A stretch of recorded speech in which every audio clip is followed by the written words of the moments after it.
নমস্কাৰ। আগৰ যাত্ৰাৰ দৰে এইবাৰো আকৌ আৰম্ভ কৰিছোঁ এটা নতুন ঠাইলৈ চিনাকি হ'বলৈ কাৰণে। আপোনালোককো তাকে দেখাই যাওঁ বুলি ভাবিলোঁ। এটা সুন্দৰ পৰিৱেশৰ মাজলৈ আমি গৈ আছোঁ। আপোনালোকে দেখি গম পাইছে ইমান ধুনীয়া ৰাস্তাবোৰ দেখি, আৰু গৈ থাকোঁতে আমি টিকেট কৰিবলগীয়া হৈছে পাৰ্কিঙৰ কাৰণে। পইচা দিবলগীয়া হৈছে ইয়াত আমি।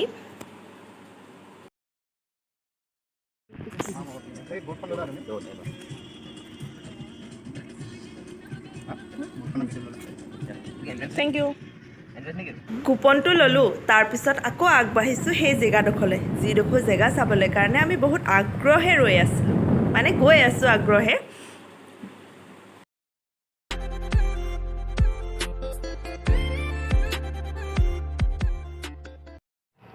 এছিয়াৰ সেকেন্ড ক্লিননেছ জেগা মানে চাফা জেগা। ক্লিননেছ মানে জানে মানুহে এছিয়াৰ দ্বিতীয়খন চাফা জেগালৈ আমি এতিয়া গৈ আছোঁ।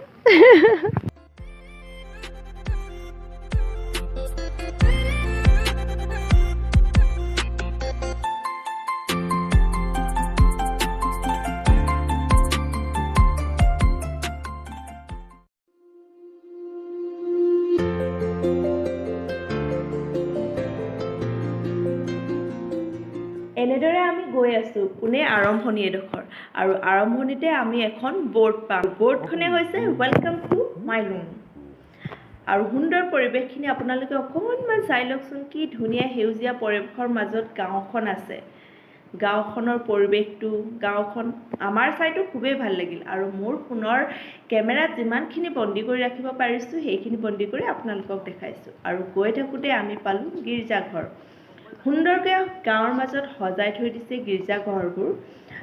আমি কেইবাটাও গীৰ্জাঘৰ দেখিলোঁ, কিন্তু মোৰ মোবাইলৰ কেমেৰাত এটাই বন্দী কৰিলোঁ। আৰু লগতে দোকান সমাৰো আছে, নোহোৱা নহয়, বস্তুবোৰ অলপ দাম আছে। আমি এনেদৰে গৈ থাকোঁতে এজোপা গছৰ ওপৰত ঘৰটো দেখিছোঁ, আপোনালোকে ধৰিব পাৰিছে নিশ্চয়। আচলতে ওপৰত যোৱাহেঁতেন ওপৰৰ পৰা ধুনীয়াকৈ পৰিৱেশটো আমি দেখিলোঁহেঁতেন, কিন্তু একেবাৰে সাহস নহ'ল যাবলৈ কাৰণে। আপোনালোকে ইয়াৰ আগৰ ভিডিঅ'টো চালে নিশ্চয় গম পাব আমি কিমান খোজকাঢ়ি ওপৰৰ পৰা তললৈ অহা যোৱা কৰিছিলোঁ। বাকী ইয়াত বহুত হোটেল আছে, ধুনীয়াকৈ আপোনালোকে নতুন জুতি লৈ খাই চাব পাৰে। আমি তাত খোৱাটো নহ'ল বাৰু, যিহেতুকে সময়ৰ অকণমান নাটনি হ'ল। খোজকাঢ়ি গৈ অকণমান জেগা এডোখৰত বহিলোঁ, আৰু সেইডোখৰ তামোলৰ গছেদি বনাইছে। আৰু আমাৰ জেওৰাসমূহ দেখিছেনে বাৰু, ধুনীয়াকৈ বাঁহেৰে বনাই থৈ দিছে, ইমান ধুনীয়াকৈ। ভাগৰনো লাগিব কিয়, সেউজীয়া পৰিৱেশ, সুন্দৰ পৰিৱেশটো দেখিলে ভাগৰবোৰ এনেই নাইকিয়া হৈ যায়।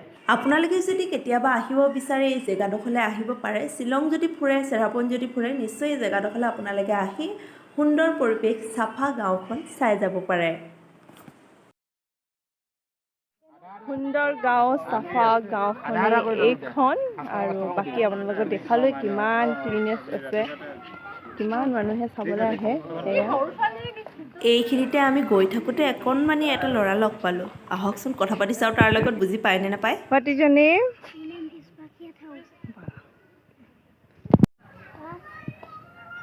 হিন্দী আতে? মই বাৰু বৰকৈ ইংলিছ নাজানোৱেই। ভাইটিয়ে কথা পাতিছে, হ'লেও ভালদৰে বুজি পোৱা নাই, কাৰণ সিহঁতৰ নিজৰ ভাষাতে তেওঁলোকে কথা পাতে নিশ্চয়, সেইবাবে। আৰু বাকী তাক বিদায় দি আৰু সৰু পোৱালীকেইটামান লগ পালোঁ, কিন্তু সিহঁতৰ লগত ভিডিঅ' কৰা নহ'ল, ডাইৰেক্ট বাই দিছোঁ। আৰু বাকী সুন্দৰ পৰিৱেশটো চাই আপোনালোকে কেনেকুৱা পালে, আৰু আমিও জানো এনেকুৱা ধৰণৰ চাফা কৰি ৰাখিব নোৱাৰোঁ নিজৰ গাঁওখন, চেষ্টা কৰি চালে নিশ্চয় পাৰিম ন। ভাগলৈ গৈছে, আপোনালোকক দেখালোঁ ৰাস্তাটো, আৰু গাঁওখন ইমান সুন্দৰ, ইমান চাফা গাঁও হয়। বাকী আপোনালোকক ইয়াৰ পৰা ক'ত যাওঁ দেখাম, আপোনালোকে চাই থাকিলে ভিডিঅ'টো গম পাব ক'ত যাম। বাকী চাই থাকক। খোজকাঢ়ি ইহঁতৰ অৱস্থা। আপোনালোকক কৈছিলে বস্তুবোৰ অলপ দাম বুলি। আমি আনাৰস এটাকে লৈ যাম বুলি ভাবিছিলোঁ, কিন্তু এটা আনাৰসৰ দামেই 100 টকা। বহুত দূৰ দূৰণিৰ পৰা মানুহ আহি বাবে ইমান দাম কৰি দিছে। যিহে কি নহওক, আমি বাৰু নল'লোঁ, কিন্তু এটা নতুন যাত্ৰালৈ আকৌ আৰম্ভ কৰিছোঁ। কোন জেগালৈ যাওঁ সেইটো আপোনালোকক দেখাম। এয়া আপোনালোকে দেখি পিনে ধৰিব পাৰিছে বাউণ্ডাৰীটো, এয়াই হৈছে বাংলাদেশ আৰু ইণ্ডিয়াৰ বৰ্ডাৰখন আপোনালোকে ধৰিব পাৰিছে নিশ্চয়। গাড়ী ৰখোৱা নহ'ল সময়ৰ নাটনিৰ বাবে। ভিডিঅ'টো সেইকাৰণে আপোনালোকক দেখাইছোঁ। এয়া আপোনালোকে ধৰিব পাৰিছে নিশ্চয়। ইয়াৰ পৰা ইটো ছাইড বাংলাদেশত পৰে আৰু এইটো ছাইড ভাৰতত পৰে। আমি ৰাস্তাত গৈ থাকোঁতে বহুত ধুনীয়া ধুনীয়া জলপ্ৰপাতবোৰ দেখিছোঁ। সৰু ডাঙৰ কথা নাই, জলপ্ৰপাত আছে বহুত। বাৰিষা কালত যদি আপোনালোকে আহে নিশ্চয় আপোনালোকে জলপ্ৰপাত দেখিব। আৰু এটা কথা কি জানেনে, আমাৰ ধেমাজি জলপ্ৰপাত এটালৈ আমি গৈছিলোঁ। বহুত দূৰ খোজকাঢ়ি পিনে গৈছোঁ, তাৰপিছত জলপ্ৰপাতটো পাইছোঁ। সেইটো জলপ্ৰপাতৰ লগত এইটো তুলনা কৰিলে এইটো বহুতেই ডাঙৰ জলপ্ৰপাত। ইয়াত অকণমান ৰখিলোঁ, যিহেতুকে দোকান সমাৰো আছে সৰু সুৰাকৈ, সেইকাৰণে কিবা এটা খাওঁ বুলি ভাবিলোঁ। লৈছোঁ তাকে। ভাইটিটো খোৱাত বহুতেই ভাল, আপোনালোকে জানে। তাৰপাছত আমি আকৌ যাত্ৰা কৰিলোঁ। বহুত মানুহ লগ পালোঁ।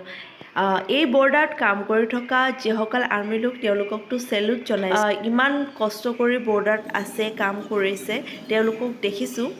বাকী সুন্দৰ ৰাস্তাটোতে আমি আগবাঢ়ি গৈ আছোঁ।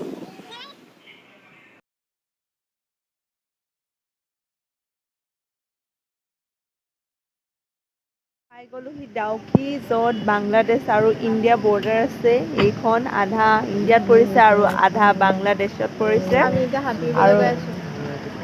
এতিয়া বুটিঙৰ কাৰণে গৈ আছোঁ। বুটিঙৰ কাৰণে গৈছোঁ বুলি কৈছোঁ, কিন্তু পানীখিনি দেখি বুটিং কৰিবলৈ একেবাৰে মন নাই। আচলতে ডাউকি এডোখৰ জেগা হয়, যিডোখৰত একেবাৰে ক্লিন পানীখিনি পায়। একেবাৰে তলৰডোখৰত দেখি থকা যিটো পানী, সেইটো এতিয়া নাই। আৰু নাথাকিবও, কেনেকৈনো থাকিব যেতিয়া পাহাৰৰ পৰা পানীবোৰ বাগৰি আহি ইয়াততো ঘোলা হ'বই। নকৰোঁকৈ হ'লেও আহিলোঁ যেতিয়া বুটিং কৰিলোঁ। আপোনালোকে যদি ইয়াত বুটিং কৰে 250 টকা ল'ব প্ৰতিজনৰ প্ৰতি। বুটিঙৰ কাৰণে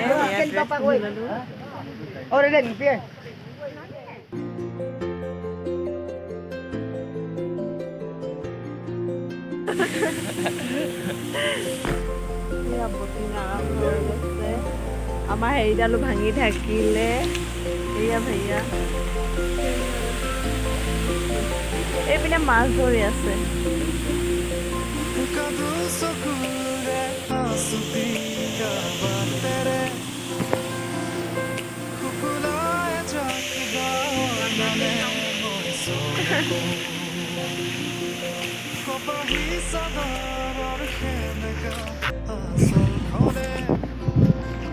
আপোনালোকে ধৰিব পাৰিছেনে বাৰু? ইয়াতে ইণ্ডিয়ান আছে হেৰিখনৰ টিঙৰ, সেইডোখৰৰ পৰা ইডোখৰ বাংলাদেশৰ হয়।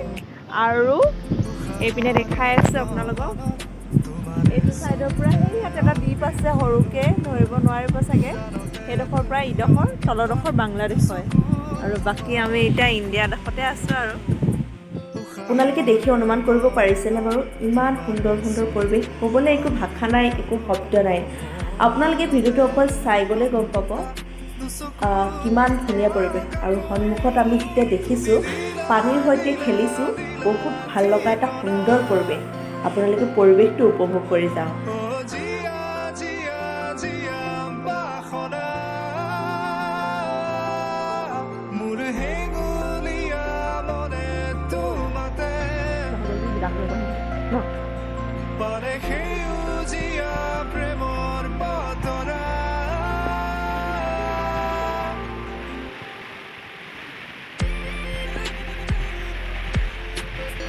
মাতি দিলে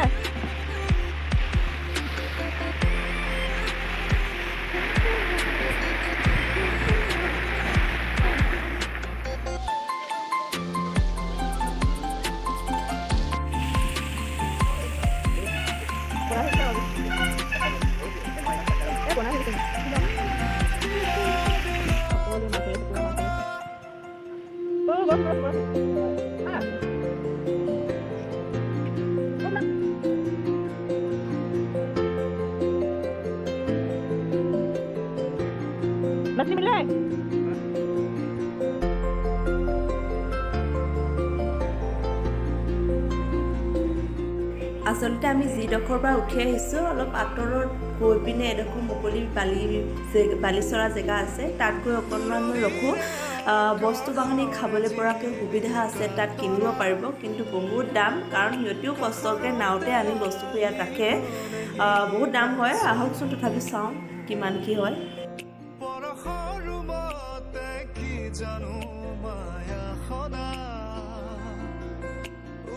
আমাৰ বাৰু যোৱাকৰণ পলমো হ'ল, দেৰি হৈছে, সেইবাবে দোকানসমূহবোৰ বন্ধ কৰিছে। আৰু আমাৰ ভাইটি, মই, ভণ্টি কি কৰিলোঁ চাওকচোন, কোনোবাই কিবা এটা শিলগুটি উঠাই থৈ দিছে আৰু আমি পেলাবলৈ চেষ্টা কৰি আছোঁ।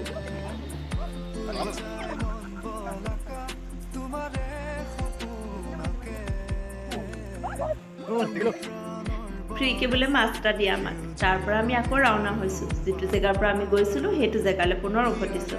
সন্ধিয়াও হ'বলৈ হ'ল। আপোনালোকক আগতে অথনি দেখালো সেই वहाँ पर एक मछली जो दिखाया था वो वाला है क्या খায়ং মাছটো দেখাইছে আপোনালোকক। সেই মাছটো 1000 টকা, ইয়াত এটাত 1000 টকাকৈ বিক্ৰী কৰে। ইয়াত কেজি চিষ্টেম নাহে, কেজি 1000। অঁ 1 কেজিত 1000 টকা। সেইটো মাছ খায়াং নাম। আপোনালোকে লৈ যাব পাৰে লাগে যদি। এইখন নদী আপোনালোকে যদি নৱেম্বৰ ডিচেম্বৰত আহে তেতিয়া একেবাৰে তলৰলৈকে দেখি পাব, একদম ক্লিন হৈ থাকে। আৰু এতিয়া ক্লিন নহয় মানে কি, এতিয়া বৰষুণ দি আছে আৰু যেতিয়া পাহাৰৰ পৰা মাটিবোৰ খহি আহে সেইকাৰণে মানে এইটো মদুৱা কালাৰ আহি যায় আৰু সেইকাৰণে ক্লিন নহয়। নৱেম্বৰ ডিচেম্বৰত যদি আপোনালোকে আহে ফুৰিবলৈ তেতিয়া ক্লিন দেখিব।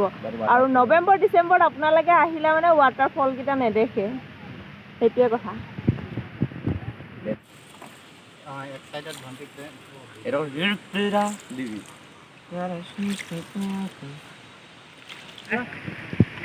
फिश हाँ उनको बता दीजिए आप क्या बोला, उनको बता दीजिए आपकी भाषा में।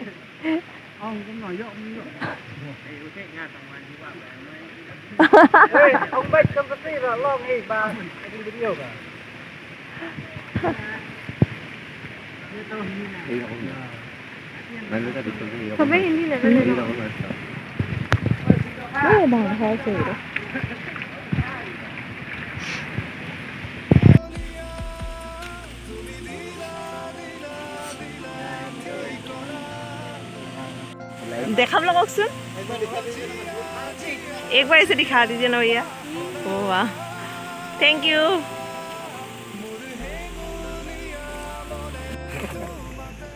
थैंक यू भैया।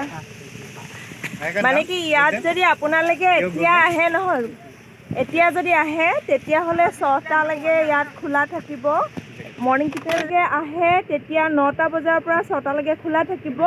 আৰু যদি মানে নৱেম্বৰ ডিচেম্বৰত আহে মানে ঠাণ্ডা দিনত যদি আহে, কাৰণ দিনটো বহুত কম হৈ পৰে ন, সেইকাৰণে ডিচেম্বৰতো 9টাৰ পৰা ষ্টাৰ্ট হয় কিন্তু 4টা বজাত সামৰি দিয়ে, কাৰণ আন্ধাৰ হৈ আহে। এয়া এতিয়া আন্ধাৰ হৈ আহিছে পৰিৱেশটো। এইখিনিয়ে দেখাইছোঁ। বাকী ভিডিঅ'টো ইমানতে সামৰণি মাৰিলোঁ। বহুত ভাল লাগিল, কিন্তু এটাই আৰু ক্লিন নহ'ল। যে কি নহওক ভিডিঅ'টো ইমানতে সামৰণি মাৰিছোঁ। যদি ভাল লাগে তেতিয়াহ'লে লাইক আৰু কমেণ্ট কৰি দিব। সম্পূৰ্ণ ভিডিঅ'টো চোৱাৰ বাবে ধন্যবাদ।